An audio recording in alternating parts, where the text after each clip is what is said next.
AFTV Picks, the new exclusive free-to-play betting tool app for football fans everywhere.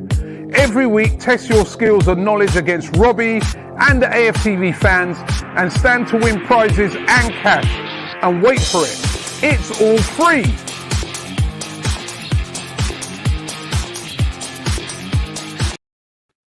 Hi, and welcome along to AFTV. Hope you guys have been having yourself a good Sunday. Joining me, I've got James and also Cecil. Don't forget AFTV Picks. You can win yourself £1,000. You can enter right now for free. You got to be over 18. The link is in the description. Click on that. Chance to win 1,000. I'm still laughing at last night, James, when we had Mo on. Oh God! Mo tried his hardest, despite the fact. I don't know if you watched it back. Clearly, you can see there, right, that he wasted so much time answering each question. That's why he only answered 4 questions. But it was really funny. All the comments. Funny. You guys were brilliant with the comments last night, calling to impeach me, stop the steal. I mean, it was funny. It was Did you see his tweet? I didn't see his tweet. What's he saying now in his tweet? He tweeted something like "You're a disgrace, Robbie." Let me find it. It was people who hadn't watched the show didn't get the reference. He said you absolute cheapskate. It's Don Robbie. Cronky hashtag Cronky in disguise. People in the comment section going, What's going on? What's happening? Listen, you can see it. You can go onto our Instagram and you can see the video where he takes so long to answer each question. That's why he flopped. So, but anyway, we are here. Sorry, Robbie. Sorry, Sky. I heard you're reading the question slow, Robbie. What? No? How are we reading the question slow? I'll ask him a question. So I asked him. I said, "How old is Pablo Mari?" He's like, "Is it 28, 30, 30. All the time you answer that, you got 30 seconds to answer 6 questions. You can't take 5 seconds to answer each question. It's his own fault, right? Anyway, we're here to talk about Mesut. He is going. First of all, he posted this on his Twitter earlier, which clearly shows the colors of Fenerbahce. That's his logo there. And then it was confirmed later on that he is leaving. He is going. He done an interview on Turkish TV where he says, "I'm very happy, very excited. God has given me the chance to wear the Fenerbahce shirt. I will wear it with pride and give everything for the team." Right? That's in an interview he did with Turkish TV. He's going to apparently wear the number 67 t-shirt, or shall I say shirt there. And it's over, boys. It's over. Mesut Ozil, he's gone. No more Mesut Ozil. No more why isn't Ozil starting? No more assists. No more. You know, I feel. Despite I know he divides opinion. I know we've been talking about it literally all week. But I feel a bit sad that he's going. Not even. Also, he's been here for like 7 years, right? No send off. No chance for the fans to say, "Thanks, Mesut, for what you did over the years." I feel sad about that. It was time for him to go. Don't get me wrong. I'm not saying that we should have kept him or anything like that. It was time for him to move on. But I just feel a bit sad, and I just wanted to get your guys' feeling on it now that it's like official that he's gone to Fenerbahce, and also just your memories of him. Just what memories is he going to leave you with? I mean, I'll tell you mine first. My memory of Mesut Ozil is when he first signed. Excitement. I was down at the Emirates Stadium on the ground. I was doing interviews with fans.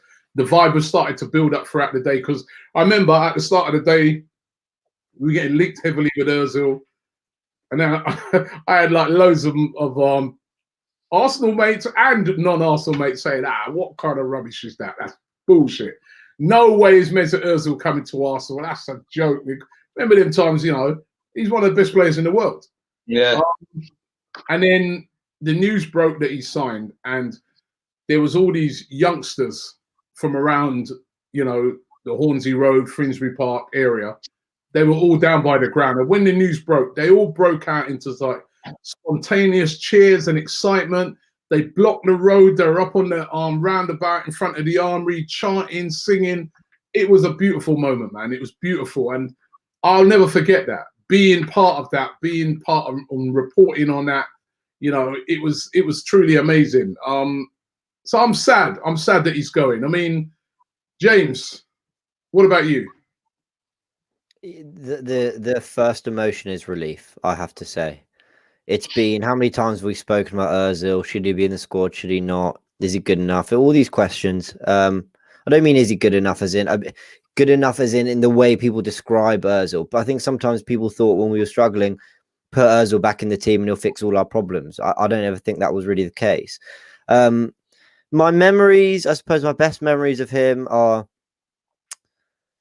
just his ability to do things that I really felt no other player on the pitch could do. Even under Unai Emery, do you remember that pass to Kolasinac? Aubameyang scored. I think it was Burnley at home, maybe, and he played a sort of scooped, curving pass through the defense in behind, and he did things that you thought, "Oh my god, that was sensational!" And probably no one in the world can do that. Maybe De Bruyne, but very few in the world could do things like that. And it was those memories. Sorry, what were you gonna say?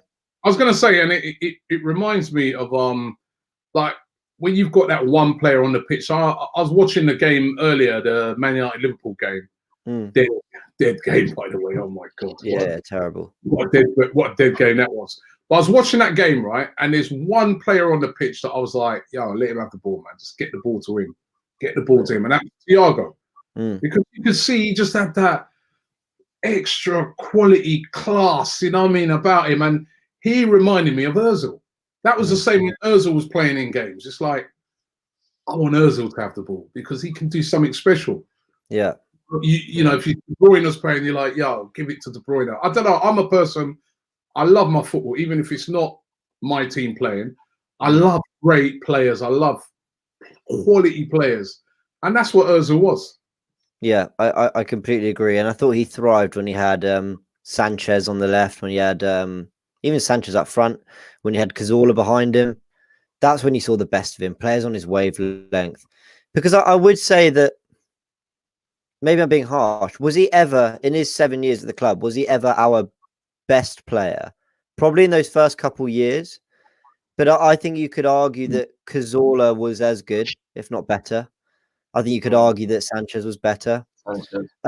But by having, but I don't mean that in a negative way. I think what I'm trying to say is by having players of that level around him, you saw a really free Ozil play some of his best football. And you know, I'm sure we'll go into the criticisms, what didn't work and what he did wrong, or whatever. But in terms of what he did right, he was just such an elegant player who made things happen out of nothing. And I'm genuinely very grateful to have seen him in an Arsenal shirt. I feel very lucky to have seen him in an Arsenal shirt.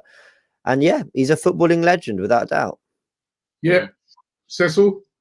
Yeah, do you know what? I'm happy. My first emotion is happy because I think he's happy. I actually think he's happy to go over to Turkey and go back there from the posts I've seen and going back over there. So I'm happy. I'm kind of happy that I won't have to see the Ozil comments in the videos when we're screaming for creativity. Hopefully that can now be banished. Like, that's now gone. He's not with us.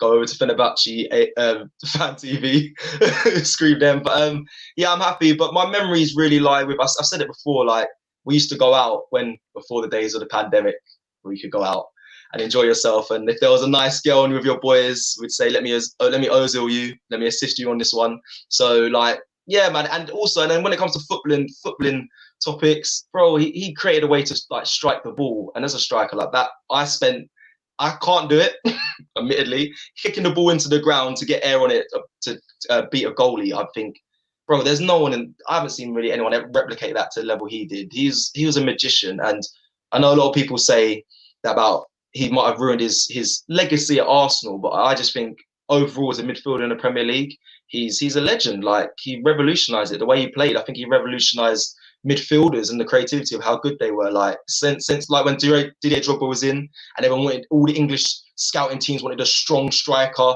I think that's what, when Ozil came into Arsenal, that's what people kind of replicated. The creative player doesn't really just glides around and slots balls in. So yeah, man, big up Ozil, bro. I hope he has a good time with Fenerbahce. I have no negative feelings or bad energy towards him.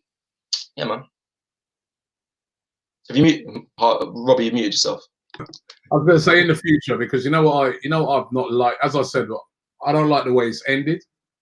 I understand that. I understand why it's ended this way. I hope one day somebody comes out and gives us the real reasons why he wasn't able to like play any part this season. Because I'm still not having that it was just down to football reasons. There was other things behind it. So I hope that one day comes out. But as I said, I'm still very sad because, you know, it's just the way it's all ended. You know what I mean?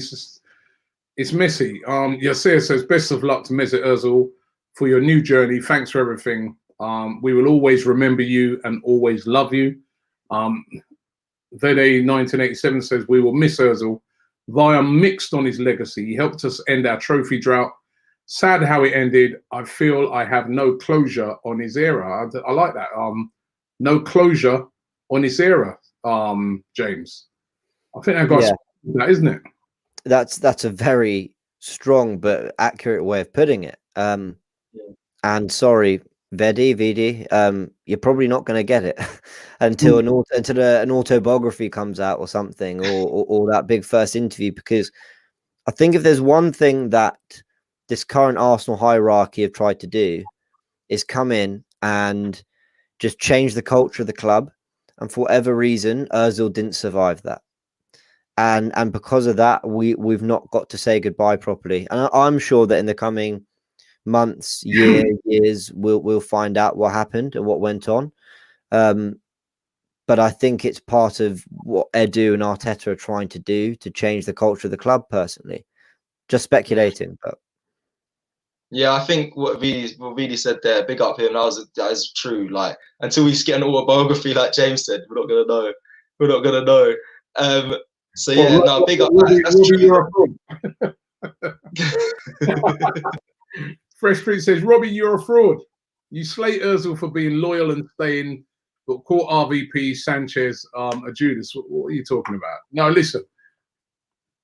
In the case of Ozil, what I'm saying about Ozil is that he could have it's not that he wanted to leave. The club wanted him to leave. So it's completely different to Robin van Persie and Sanchez. They left the club. They left the club when they were in their heights for pastures new. Actually, Ozil actually stayed. And then we're still slating him, you know, as fans, because we're like, oh, now we want you to leave. And this is the conundrum that every time we have as fans is that, you know, the guy was under contract. He wasn't doing anything wrong, Ozil. No. He wasn't doing anything wrong. No, I don't have a problem with him staying. I don't. That's absolutely fine. Stay, fight for your place, do all those things. But I'm going to be quite strong on this now. I think anyone who believes Mikel Arteta when he says he did it for footballing reasons they're in denial, or not denial. What's the word? I'm going to be a bit rude, actually. They're just being a bit stupid about it. It's clearly not just footballing reasons. It's so blatantly not. That doesn't mean Arteta's in the right, by the way. Ozil could still be the victim in this situation, but it's not for footballing reasons. Something happened. Maybe an accumulation of things happened. And until we know more, maybe it's because I'm an Arsenal fan, but I've got to back the club on this. I don't know anything else. I've got to suggest that if it got this drastic to the point where they didn't include him in the Premier League squad, I've got to feel there was a good reason why. Something went on behind the scenes. Something went on behind the scenes where, you know, obviously there's lots of speculation on it. People claim it had something to do with what he spoke out about regarding the Uyghur Muslims in China. Other people say no, actually, it was because he didn't take the pay cut. There's other people saying that he fell out with a lot of people in the dressing room, and then there's just people who just claim that, listen, he just plain weren't good enough no more. I'm not having the plain weren't good enough no more, because I just felt that there was games this season where he could have brought something, he could have added something. I don't think he was going to ever be the Ozil of old, but I think there was times when he could have brought something to the table. He could have added something. So I'm gonna miss him. I'm gonna miss Mesut Ozil. You know, I think I really do think it's a shame. The way it's ended, you know, it's unsatisfactory that a guy's been here for, because remember, he was there for 7 years, you know? Yeah. But can I just quickly ask, of those 7 years, how many of them do you think we got?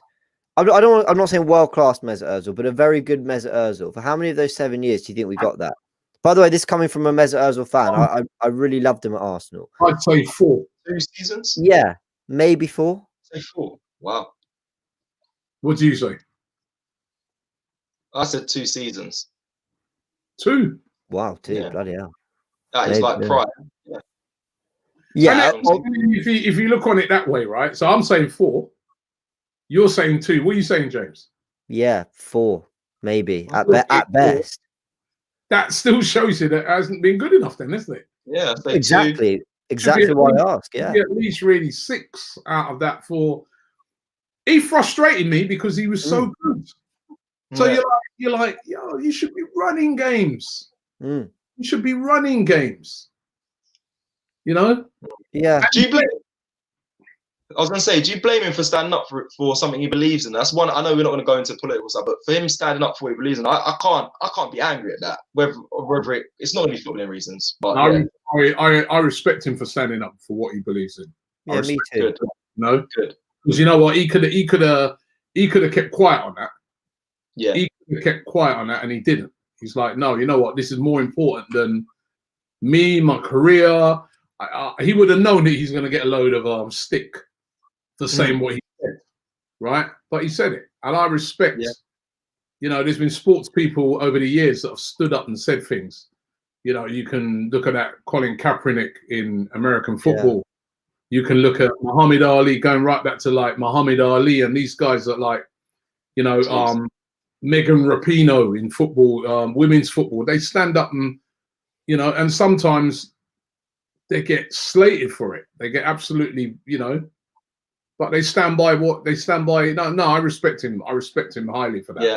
Really do respect him highly for that. You know, and if that was the reason that Arsenal, you know, got rid of him, I'd be very angry if that was the case.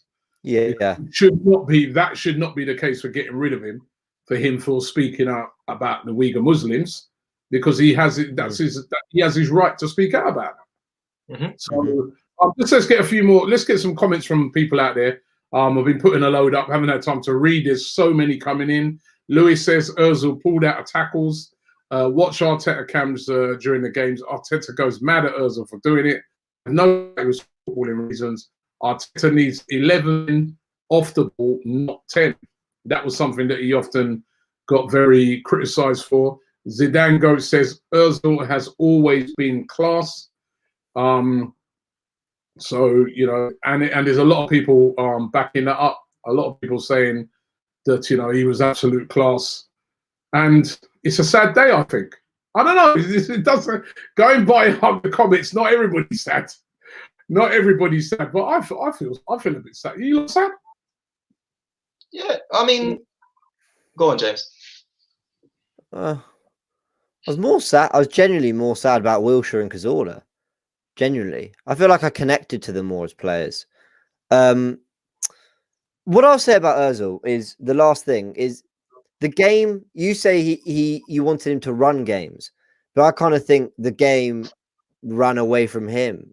I think it evolved, it developed. 10s were now expected to work harder, play wide, play in central midfield at times, and he was always just a 10. And he played on the right in a German World Cup winning team. But international football is slightly different. He never really invented himself. And I think that's part of the reason why we never got more than what we feel is an accumulative, an average of sort of 3 years of good football out of him.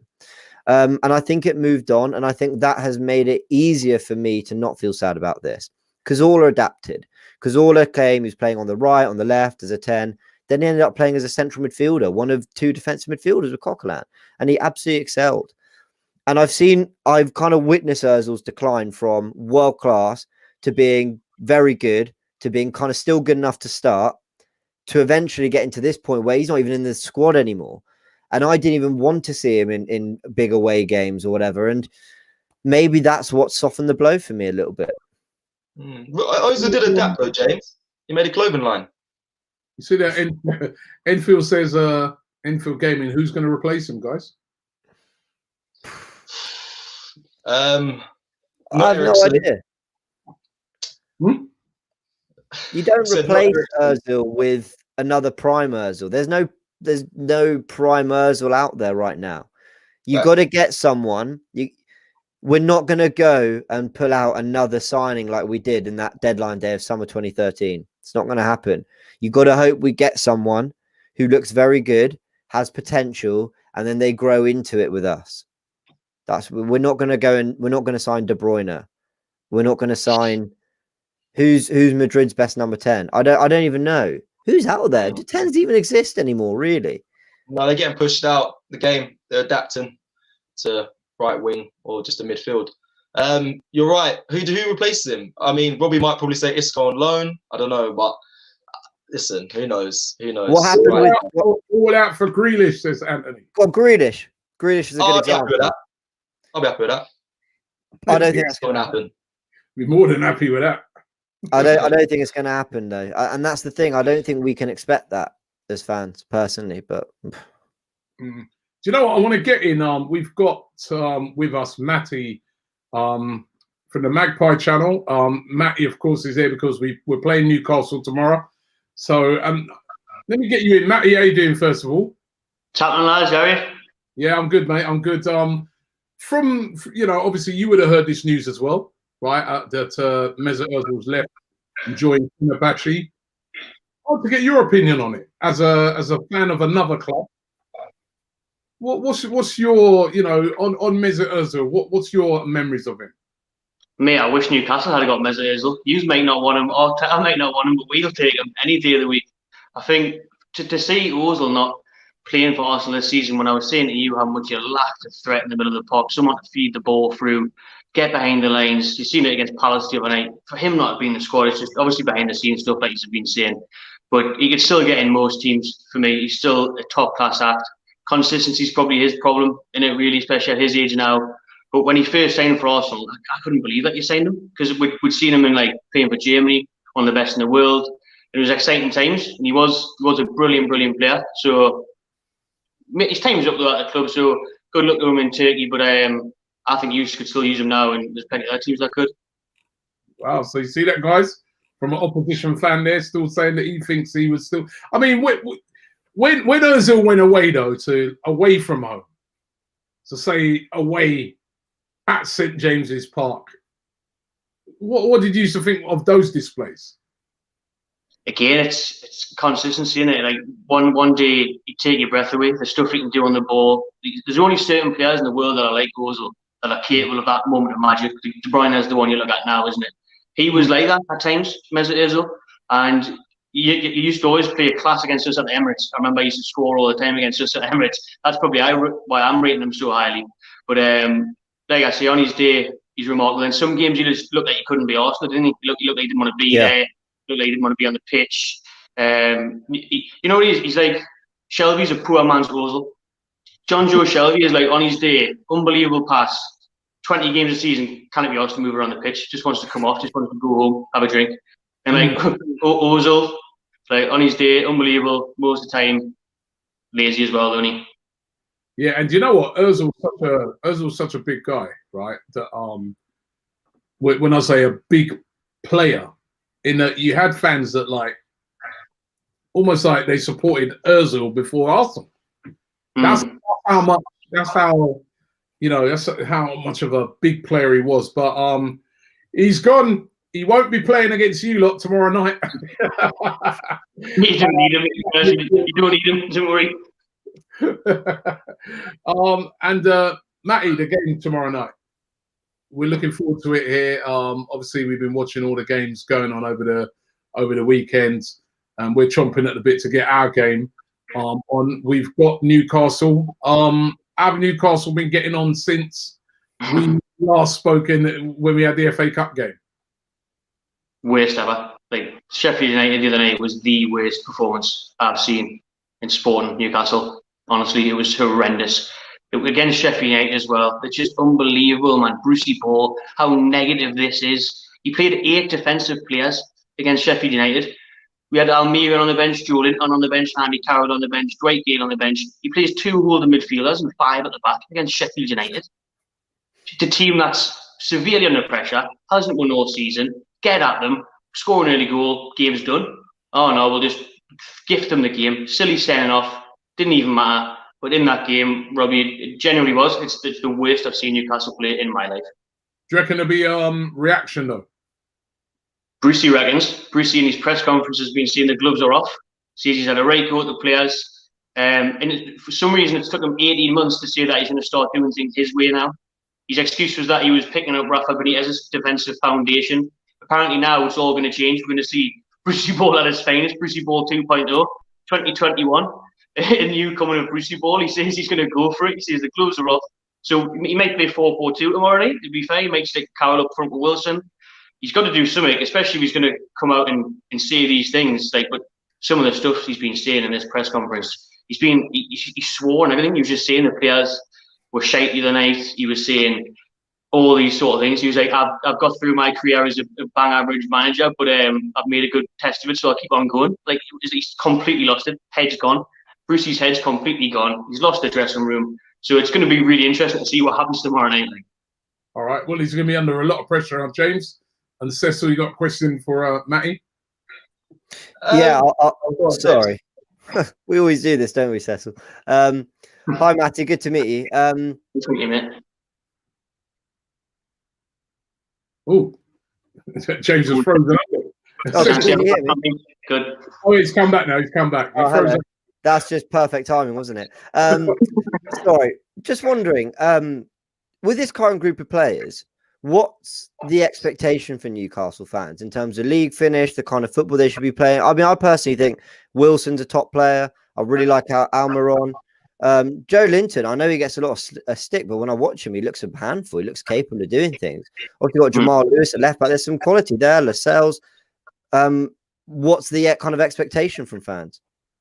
That's why there's just so much discontent at the moment at the club because of the way Brucey sets out to play. We can accept going to the Emirates, going to the Etihad, places like that with 5 at the back.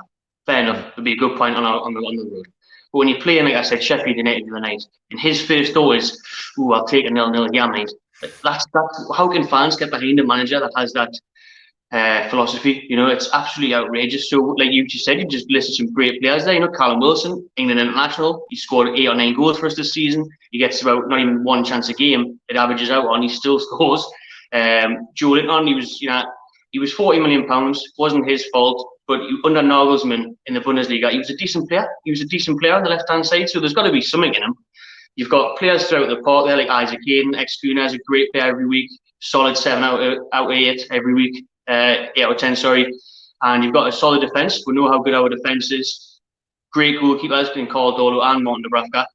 So there's loads of decent players there. You cannot tell me the football that Hassan was playing at Southampton, that West Ham are even playing under David Moyes, that Newcastle can't even put yourself in that bracket.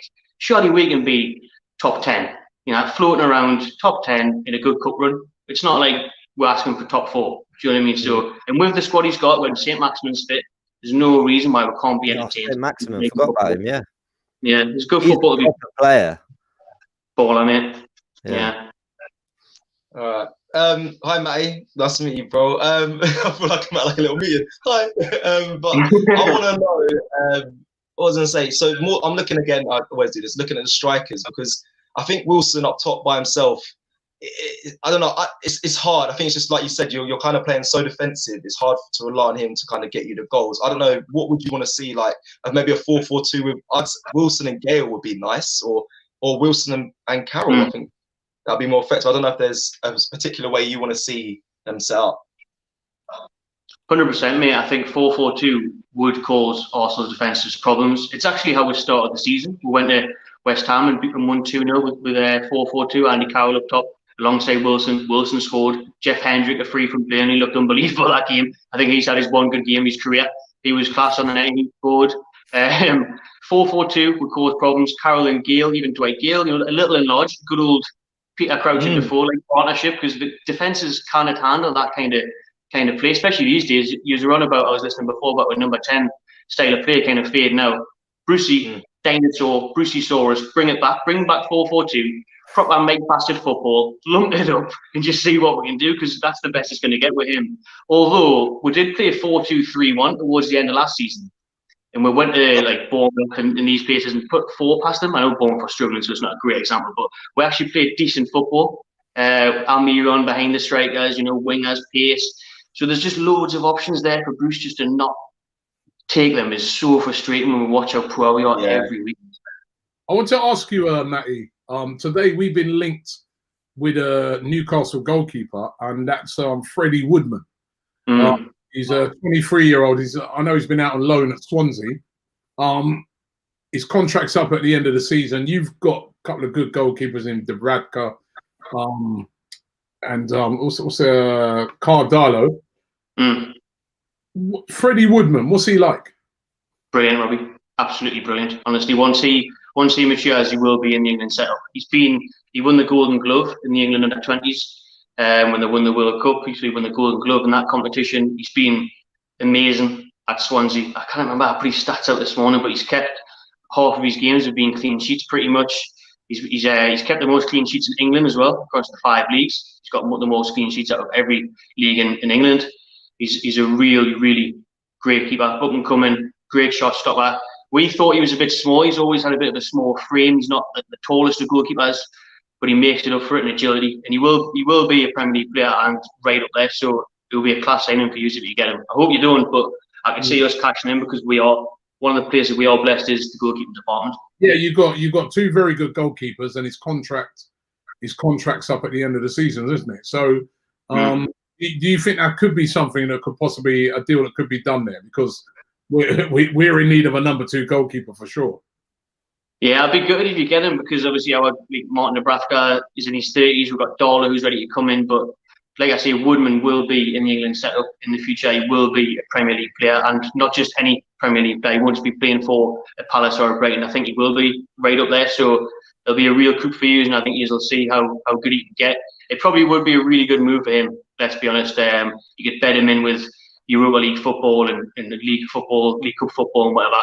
So it would be a smart move. I'm not sure if I've read that his dad was an Arsenal fan as well. I'm not sure how that was right. So you might think so. I think he might be. So it'll be a good move for him. It'll be a shame to lose him. Really good young up and coming talent. But like I said, at the minute, Mike Ashley, we all know what he's like. We've seen a few pound signs, you'll snap your hands off.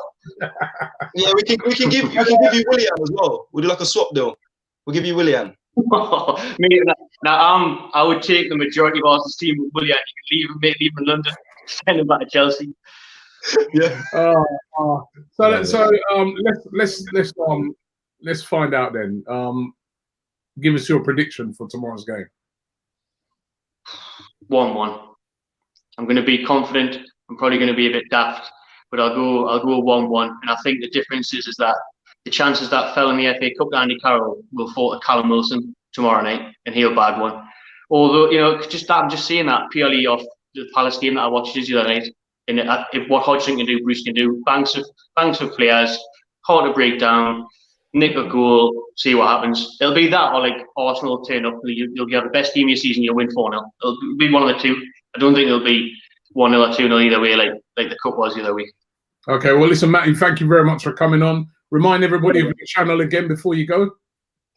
Please head over to the Magpie Channel TV. I had to start a new channel last year, so we're trying to hit 10K after we lost that last year. So pleasure, mate. Nice to meet you, lads. Have a good night.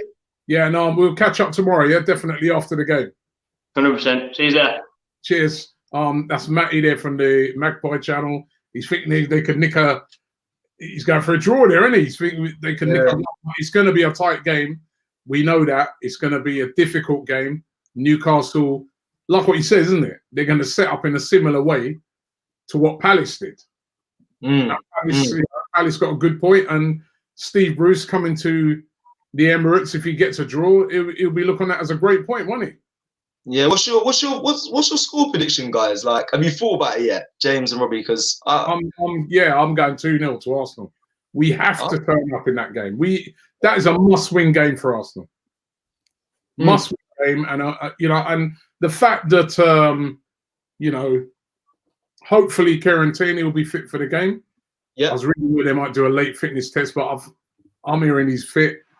Martinelli's going to be back as well. Yeah, I'm confident. Do you drop Aubameyang then, Robbie, if Martinelli's back? Possibly, yes. Possibly you could start with Martinelli. Give Aubameyang a rest. He's played a load of games. He's not been firing, as we know. And, yeah, maybe why not? It's funny, right? Because, we've all been having a pop at Aubameyang. I was looking at Liverpool today. They haven't scored a goal in 3 games. They've got 3 great strikers. And I was saying the other day that with them, they're kind of lucky that if one doesn't score, the other ones, but they haven't scored in 3 games. And they look very, very poor up front. I'm not saying they are poor up front. They got 2 of the best strikers in the world in Salah and Mane up there. But Salah, Mane, Firmino today, it looked very blunt. They got on another Origi still. So it's tough. So maybe sometimes pull your star player out for a game, maybe, and start, refocus him, get the hunger back, and maybe bring Martinelli in. I mean, I wasn't really for that a few games ago, but now I'm thinking, don't know, maybe. But then you could also argue on the other hand that he did score against Newcastle the last time we played them in the cup. So it's a difficult one. I do think the Premier League. And do you remember, Cecil, we looked at it, the stats that in their first sort of 4 weeks, there'd been more goals like by a country than in any of the last 6 seasons. But I think the goals are drying up at the moment because of the fixture congestion, players playing a lot of games, being creative, being almost like self-motivated when there's no fans there. I reckon is much harder than we think it is. And I think what's happening is with tiring, with no fans and all these things, I think players are finding it harder probably now than ever before. And Liverpool haven't scored in 3 games, as you rightly said, Robbie. Man United have been on a good run, but I'm not sure they've been scoring that many themselves. I think a 2-1 versus Villa, 1-0 deflection against Wolves. City only beat Brighton. Was it 1-0 the other day? I think it was Brighton. It's been cagey. It's been cagey in the last couple of games. So I don't think Arsenal are the only team experiencing these problems. I just think we're one of the teams that doesn't have a natural solution to it, essentially. So I'm not that confident for tomorrow. I think it'll probably be a 0-0 again. Palace game at the moment, that's 0-0 at the moment. I mean, about 25 minutes in, but that's 0-0. So, and I was looking at the stats on that, 75% possession for City, 1 shot. Both of them have had a shot each. There you go. Palace are doing it again, like what they did to these teams come and they can, make it very frustrating. Yeah. It's boring though. It really is boring. It's annoying. And I think Palace have quality as well. I know it's not talking about Palace, but teams have quality as well. But this low block, get everyone behind the ball. I get it. Win games. It's nothing new. It's nothing new. Arsenal, under Arsene Wenger, every team played against us like that because they knew that Arsenal was a free-flowing, attacking team. So whether we played at home or away, you even went most away games we went to, everybody set up with everybody behind the ball. But we had players to break them down. Mesut Ozil was one of them to break these type of teams down. We just don't seem to be able to break these type of teams down at the moment. But we're going to need to find a way tomorrow. We don't. It's one thing not having the players, right? It's one thing not having the players, and that's not necessarily on Arteta. Forget the Ozil, all that. But we don't even press with a lot of intensity. We're not chasing them. We're not trying to force a mistake. And how did we break the deadlock in the FA Cup against Newcastle? There are 3 players around the centre back. He must have panicked or lost concentration. Gave it Smith Rowe, chip in behind Smith Rowe, 1-0, done. We pressed them. We forced them into an error. We don't really look like we're going to chase the game. We're almost as scared of conceding as we are our ability to actually score a goal. And you get this kind of weird nothingness in the middle. We're not going to concede too much space. We're not going to concede goals, but also we need a goal. But, I don't want to, vacate my duties. And people were coming out of that game against Palace saying, oh, what a great game Granit Xhaka had. Wasn't Granit Xhaka superb? He did do well. Even my family, a lot of them aren't big Xhaka fans. They came in going, I thought Xhaka had a really good game. And I came out of it But I came out of it thinking our biggest problem was scoring a goal. Did Granit Xhaka get us any closer to scoring a goal? I'm used to seeing Cazolas, Fabregases, Wilsheres, Ramseys. You know, where's our level now? And that's where I worry for Arsenal at the moment. Go on, Robbie. Get him. I thought Granit Xhaka did have a good game. But yeah, I hear what. But then on the other hand, I hear what he's saying. You know what I mean? The thing is, what you need, right, when you play these type of teams, right, is you need somebody to be brave on the ball. Yeah. And what I've seen a lot from Arsenal this season is, and you know what, in one way it's worked because you know we've defensively got a lot better. We've kept 3-4 clean sheets in a row. When was the last time Arsenal did that? But sometimes it's too safe.